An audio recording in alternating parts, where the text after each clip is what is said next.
Did you know that Josephine Baker was a spy?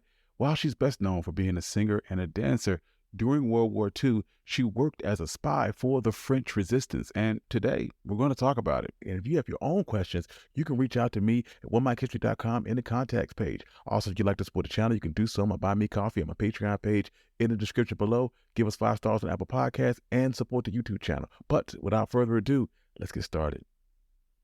In 1939, as Europe was on the brink of war, the French military intelligence service under the leadership of Jacques Abtey sought to recruit spies to collect information on Nazi Germany and the other Axis powers. Typically, the service chief sought out men who could travel incognito, but this time he asked for the support of an unexpected American-born singer and dancer by the name of Josephine Baker, operating under the code name Shield Rose. Josephine was born into poverty in St. Louis, Missouri in 1906, experiencing the effects of Jim Crow discrimination her entire life. At only 13 years old, she was married and received very little formal education and lived in deplorable conditions with her family. Her fortunes drastically changed at 19 when she was offered an invitation to join the all-black review, which would be performing in Paris. After arriving in Paris, her and her fellow performers found that it was unlike the United States. France did not have laws segregating public spaces, and when Baker donned her first costume, a bikini covered in flamingo feathers, yet France embraced her exotic dancing, and she rose quickly to stardom, becoming one of the most successful entertainers in France, taking on roles in films and operas, and some believe even becoming the wealthiest black woman in the world at the time. So by 1939, she seemed like an unlikely candidate to be a spy because she could never travel in clandestinely. But this is exactly what made her such an enticing prospect. Fame would be her cover. Abtey hoped that Baker could use her charm, her beauty, and her stardom to seduce the secrets from the lips of fawning diplomats at embassy parties.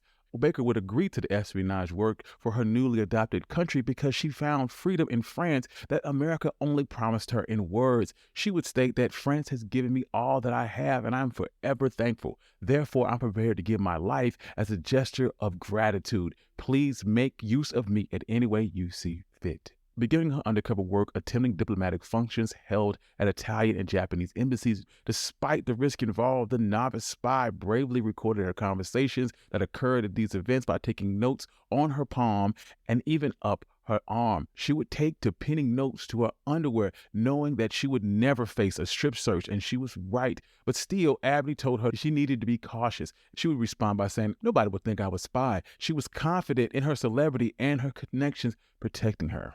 In the aftermath of the German invasion of France, Josephine continued to perform in the capital city. Baker would provide comfort to those displaced in homeless shelters and serenade soldiers fighting on the front lines with her songs. By June of 1940, enemy forces had closed in on the city, and Abtey urged Josephine to vacate. So she packed up her belongings that included a gold piano and a bed previously owned by Marie Antoinette, put it in a cargo van, and journeyed for a chateau about 300 miles away from Paris.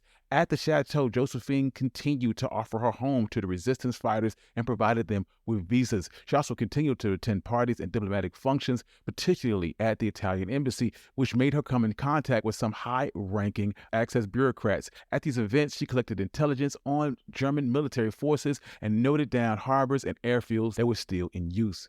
The Nazis became alerted to possible resistance activities at Josephine's chateau, so they went to investigate. Josephine was concealing a few resistance fighters at the time, but managed to charm away the Nazis. But this prompted her to decide that she should depart France. Consequently, in November 1940, Josephine and Abtey worked together to clandestinely smuggle important documents to the Free French government that was in exile in London. To obscure her intentions, Abtey and Baker pretended to be embarking on a South American tour. Baker made use of her broad social appeal by hiding secret documents under her dress and carrying a sheet of music that contained coded information about German troop movements. While Baker was the focus of attention by German officials, Abtey was able to travel in the shadows as the couple made their way from France to Spain and ultimately to neutral Portugal.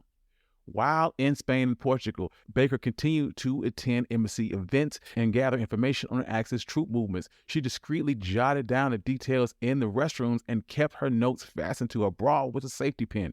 Subsequently writing about this in her memoir, she claimed in her note that if she was ever found out, it would be extremely incriminating, but also noted that no one attempted to search her and most individuals just wanted an autograph instead.